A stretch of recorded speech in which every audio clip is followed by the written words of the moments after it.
essentially. I mean, I'm curious why the Trump administration decided to leave it intact and only arrest Nicolas Maduro and his wife. I'm confused. Are they still wanted by the United States? Why didn't you arrest them if you are taking out the narco-terrorist regime? I don't know why that's confusing to you. They're still in power. We're going to go in and suck up 5 people. They're already complaining about this one operation. Like, subscribe to the channel, hit the bells to get notifications. Anytime I go live or make a video, I know y'all enjoying the new set. Let's get into this. Let's get to Marco Rubio real quick, and then these crazy Democrats. I just want to play, I'm going to try to do this very quickly. I just want y'all to see why I think that Marco Rubio could be the next president of the United States of America. Very well spoken, can debate, and he's very presidential. I'm just saying. But let's listen to him whoop the socks off of these leftists on television. Whooping the socks off of them.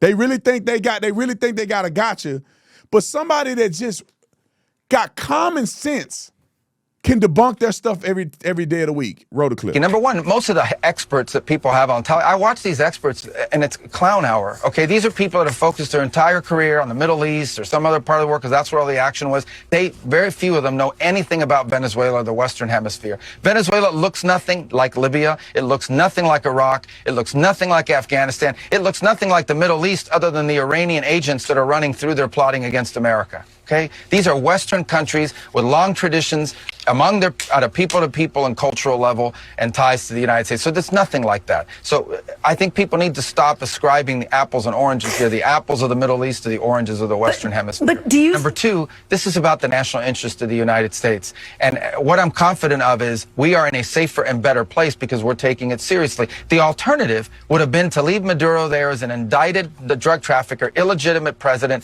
running the country, open invitation for all of our adversaries to do whatever they want against the United States from Venezuela. That was not going to continue. The alternative would have been to allow a drug trafficker to continue to use national territory and elements of nation-state power to further drug trafficking organizations. Read the indictment. This guy used the levers of their security apparatus not to arrest drug traffickers, but to cooperate and facilitate the trafficking of drugs for the purpose of getting them into the United States. And that's going to stop. She want to rebut. What are you rebutting? All you got to do is go to tatumstore.com, and get you some of this merch. Don't mess with the USA. We got a bunch of new products that we're going to add too. We got another one that says don't F with us with a USA flag. We're producing that right now. But if you want some merch, just jump on there, grab some, put in I think we'll post a discount code in the description section where you can get 20% off. So go on, check it out. You can check out some of the other merch that we got. You go to our best sellers. If you still want some of the Charlie Kirk's merch, you could go on. We have some Charlie Kirk Freedom hats, and we have some of the Charlie Kirk merch that we still have in stock. You can buy that and be supportive of our brother, Charlie Kirk. All right, let's go to the next clip. President Trump said Maria Corina Machado doesn't have the support or respect within the country, and by your own admission, she walloped Nicolas Maduro in the last election. So it does sound like a decision was made. But she wasn't on the ballot in the last election. No, but her party was. Edmundo was. Yes. Correct. So it was an illegitimate election, and that's why he's not a legitimate president. Right, but is there an agreement to transition to democracy? I think it sounds what like the president pointed out is the obvious. Well, I think what the point, but there has to be a little realism here, okay? A transition to democracy. They've had this regime, they've had this system of Chavismo in place for 15 or 16 years. And everyone's asking why 24 hours after Nicolas Maduro was arrested, there isn't an election scheduled for tomorrow? That's no, absurd. I'm asking what you talked about with her. These things take time. There's a process. Right. And you well, I'm not going to publicly get into details about any of those things other than to tell you that our expectations remain the same. And we are going to judge whoever we're interacting with moving forward by whether or not those conditions are met. Of course we want to see Venezuela transition to be a place completely different than what it looks like today. But obviously we don't have the expectation that's going to happen in the next 15 hours. Right. What we do have an expectation is that it move in that direction. We think it's in our national interest and frankly in the interest of people of Venezuela. Come on, next clip. I'm curious because you just described the regime as still in place, essentially. I mean, I'm curious why the Trump administration decided to. I just want to point out how stupid this lady is, and he finna make her look even stupider. I just wanted to let y'all know this is where she looked the stupidest out of the clips that I got. Like, these people think that it's a movie. They don't have no conscious concept of reality. But then again, they don't want to have a conscious concept of reality when it comes to Republicans. They somehow figure their mind out to fix their brain to rationalize everything the Democrats do. But when it comes to Republicans, they jump through hoops to be silly.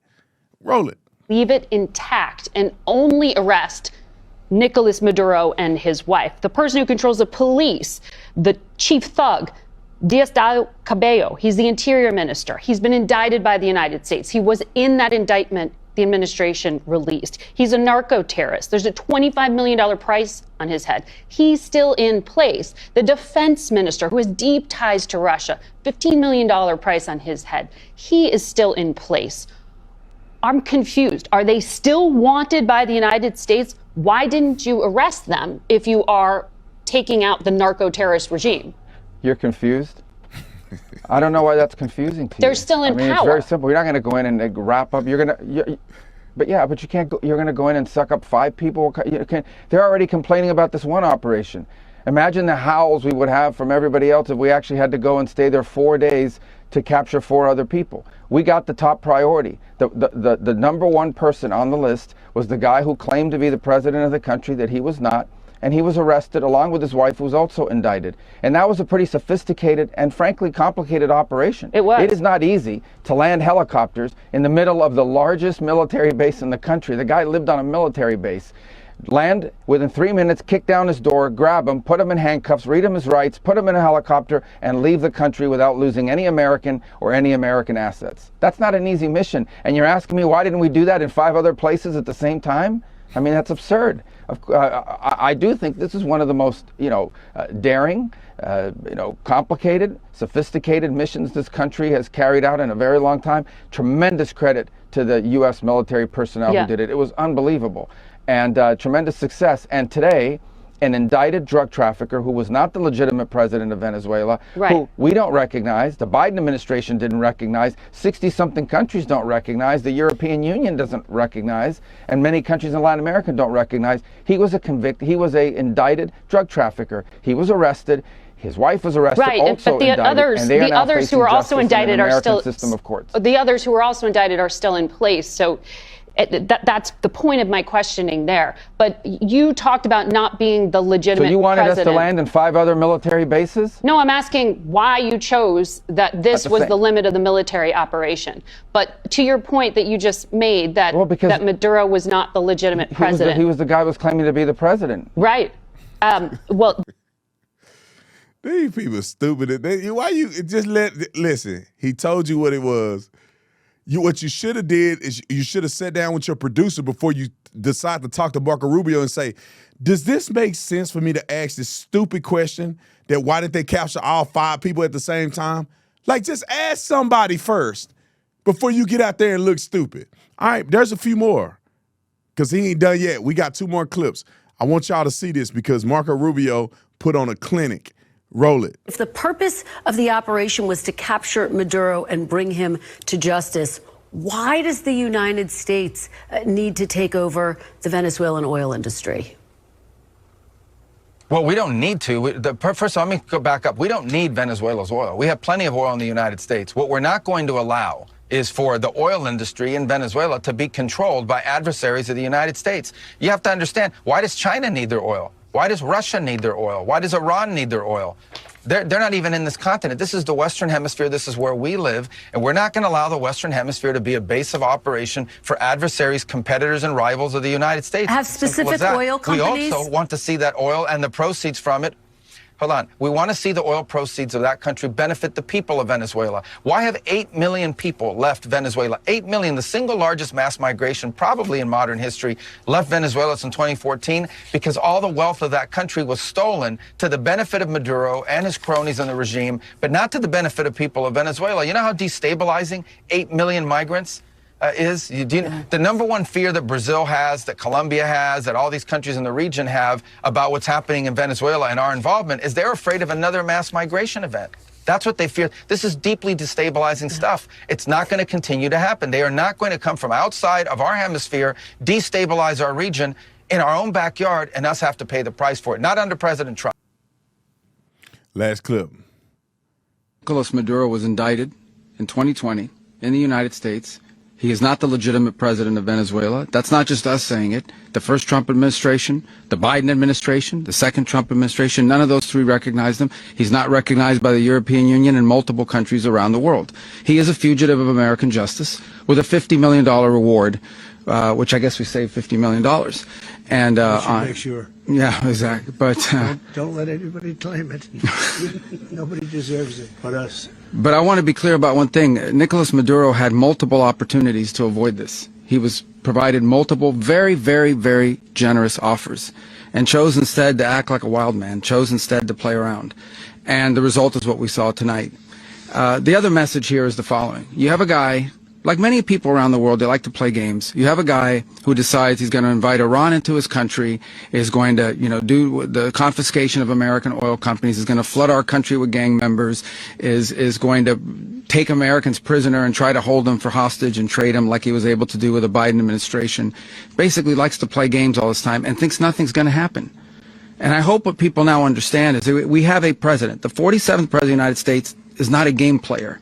When he tells you that he's going to do something, when tells you he's going to address a problem, he means it. He actions it. I can tell you, I've watched this process now for 14, 15 years, been around it. Everybody talks. I'm going to do this. I'm going to do that. When I get there, we're going to do this. We're going to take. This is a president of action. Like, I don't understand yet how they haven't figured this out. And now, if you don't know, now you know. Because this is the way it's going to play out. And I think people need to understand that this is not a president that just talks and does letters and press conferences. And, if he says he's serious about something, he means it. And this is something that was a direct threat to the national interest of the United States, and the president addressed it. There's a president of peace, by the way. I told you what I just said earlier. This guy had multiple opportunities to find his way somewhere else and figure out another. He could have been living somewhere else right now very happy, but instead he wanted to play big boy. And so now, he's got other sets of problems on his hands. And but I think the message here should be for the world. Look, the president doesn't go out looking for people to pick fights with. He's not generally wants to get along with everybody. We'll talk and meet with anybody. But don't play games. Don't play games with this president's in office, because it's not going to turn out well. Thank you, Marco Rubio, for saying that and putting people on notice. But let's talk about, I'm going to finish the show with talking about these Democrats who are just losing their salvation, which salvation they probably never had. But they used to be on the side of saying Maduro is illegitimate, all these other things. And now, because Donald Trump has done something about it, now it's crazy to me. I don't know how people look. If Republicans were doing stuff like this, I'd be calling them on the carpet. Like, if I saw a clip of a Republican saying this, but when a Democrat do it, they switch it, I'd be like, no, that's wrong. That's crazy. What you talking about? But we got a plethora of these Democrats, and I'm going to show it to you so y'all can stop voting for these fools. Look at Tim Kaine. Roll it. I think a lot of Republicans would dispute, the notion that this was an invasion at all. But moreover, if Democrats cared so much about process, why didn't they do anything to bring Maduro to justice when they were in charge? I mean, the guy's been under indictment since 2020. There have been sanctions placed against Venezuela, and I'll admit the sanctions have not been as effective as they might have been. And you know why, Jackie? Because many other nations wouldn't join us in the sanctions, even though they've joined us in sanctions against other nations. And why wouldn't they? They didn't like the President Trump, in his first term, threatening military action against Venezuela. And that caused them to back off support for sanctions.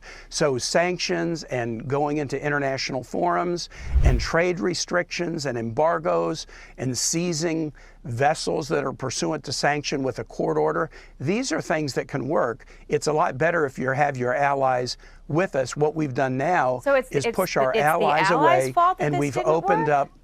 I mean, I think the point I'm getting to, sir, the point I'm getting to is, don't you think that America's adversaries take note when all Democrats can muster is a joint statement or a press conference or some sanctions that are, loose, and take advantage of that? And that's why the administration feels Jackie, positioned to do this now? If you think it's right for a president just on his own say-so, willy-nilly to wage war against anybody, I guess that's an opinion. But why haven't Republicans brought forth a military authorization? Why are they ducking votes Would you vote for on that? whether this is a wise strategy? I'd vote against it. I think another war, Virginia, which is a very pro-military state, and I'm the father of a Marine, Virginians are tired of endless wars, and we don't want to engage in military action. Shut up, Tim Kaine. So let's look at this, because people like to say, why doesn't Donald Trump have congressional authorization? Obama didn't. When he bombed in Afghanistan, Pakistan, Yemen, Somalia, Libya, Iraq, Syria, he had a small authorization in 2001 that he consistently relied on, and decided to bomb 7 countries and did not get reauthorization. Did not get current authorization, which if you're gonna, and people could argue that we went to war with all these countries. He dropped 100,000 bombs over 8 years. He dropped 26,000 bombs in 2016 with no congressional authorization. So why does Trump got to do it, but he didn't have to do it? And why y'all crying now and didn't say nothing then? All right, we got 3 more clips of these idiots. Let's put Chris Murphy on there. Roll it. In 2019, you wrote an op-ed and you called for Maduro to be gone. You said, let's get one thing straight. There should no longer be any debate about Maduro's lack of democratic legitimacy. The Trump administration is right to put restoring Venezuelan democracy at the center of our approach to this crisis. A return to a stable democracy is in the interest of the Venezuelan people and the United States and the hemisphere. We don't know what's going to happen with regard to the civilian leadership there. Tom Cotton was just here saying that he hopes that there are democratic elections. Isn't that what you want? Well, the rest of that article was a criticism of President Trump's early moves to saber rattle around regime change. Next clip. Who else on the chopping block? Oh, this idiot. He is the king of switching his position. Roll the clip. He brags about all these things he wants to do or is doing, but his actions belie his words. Maybe the best metaphor was his claim to bring democracy to Venezuela. There was a big policy there. It flopped. If the policy was working, Juan Guaido wouldn't be in the balcony here. He'd be in Venezuela. He'd be sitting in the president's palace, or at least waging a fight to win. He's here. And the president brags about his Venezuela policy? Give us a break.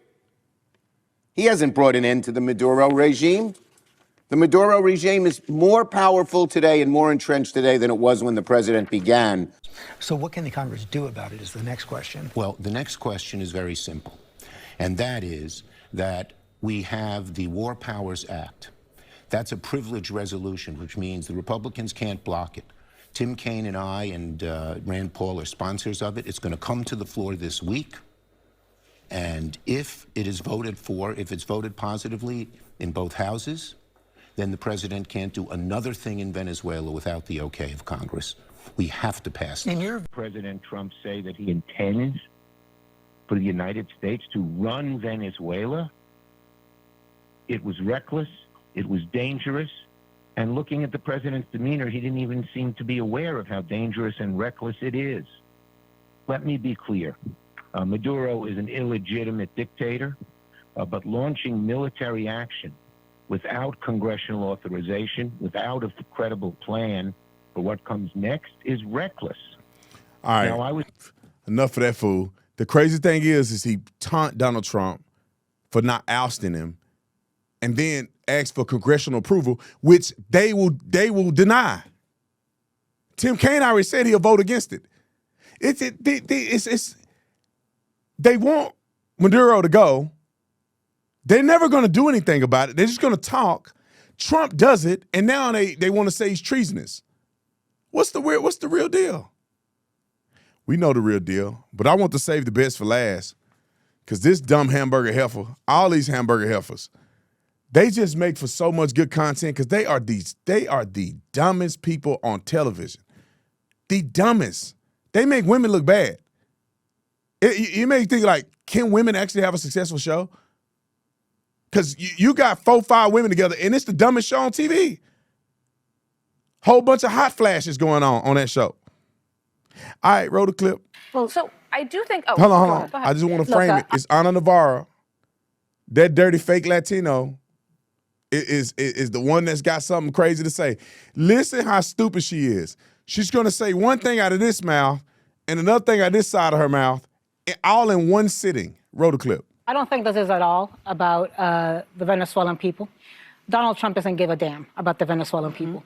If he did, he wouldn't be taking away temporary protective status from 600,000. He wouldn't be arresting the Venezuelans that are seeking asylum here. He wouldn't be maligning the entire community and sending hundreds of Venezuelans to a hellhole prison in El Salvador. I don't think Donald Trump gives a damn about drugs. If he did, he would not have pardoned the former president of Honduras, who was serving 45 years in federal prison for having brought 400 tons of cocaine 400,000 into tons, the United States. I think this is a lot about Donald Trump's ego. I think he thought it was going to be easier to get rid of Maduro. I don't know that he thought it was going to take 4.5 months and 1/4 of the Navy arsenal and a cost of over $1 billion to do this. I don't think this is regime change because the regime is still there. He got rid of the head. He got rid of the titular head, which is Maduro, and it's the biggest trophy there is. But the vice president is still there. And the vice president is now president. Well, and I refuse to call her either because, you see, Maduro, so the U.S. government, under Biden and under Trump, have said they don't recognize Maduro as the legitimate president of the United States because he stole the elections. And so if we don't recognize him as president, how in the hell can then we turn around and recognize his vice president as vice president and now interim president? Do you and think as it's to about your the oil? question, I think it's about the oil. Your question, who voted for this? The people in South Florida. The Venezuelan community, the Cuban American community, the Nicaraguan American community voted for this. And for us, this is a very, very happy day when we see a dictator who has been part of oppressing and abusing the Venezuelan people for 25 years. When we see him in handcuffs and held to some sort of accountability, it brought me into tears. It brought me great joy. And, you know, I live in South Florida. But are you okay with the way that it was done? But you can, I think both things can be true. I think you can criticize and ask questions and have concerns about the way it was done and what this means in the future. And I think you can still celebrate that this murderous, corrupt, sadistic son of a bitch is out of Venezuela. Because he has, I think there's 8 million Venezuelan exiles all over the world. People have fled from this man's tyrannical rule. So for me, I am very disturbed by Donald Trump's words about the opposition leader who legitimately won the elections that Maduro stole. He said that her party, won the election. She said she, Maria Corina Machado, has no respect or support of the Venezuelan people. She won the elections against this dictator by 70% of the vote. I told y'all she was stupid. How you gonna get on there? Essentially, what she said, I will interpret it for you. I'm a OC now, high flash woman interpreter. Okay, so what she really said is that this is a great thing that they got Maduro out there. Great for the Venezuelan people. Great for people all over the world. But she just don't like that Trump did it. That's what she said. She explained how great this is and who voted for it. She said the Venezuelans voted for this to happen. So they voted for Trump to do what he did. She acknowledged it. She said it was great. She was in tears watching it happen, but she mad that Trump did it. If there's still some room in hell, put her in there. When she go, put her in there. Maybe we can get Barabbas out of here and put her in there. I'm joking. Some of y'all don't know the biblical reference to that. You probably need to read your Bible. All right.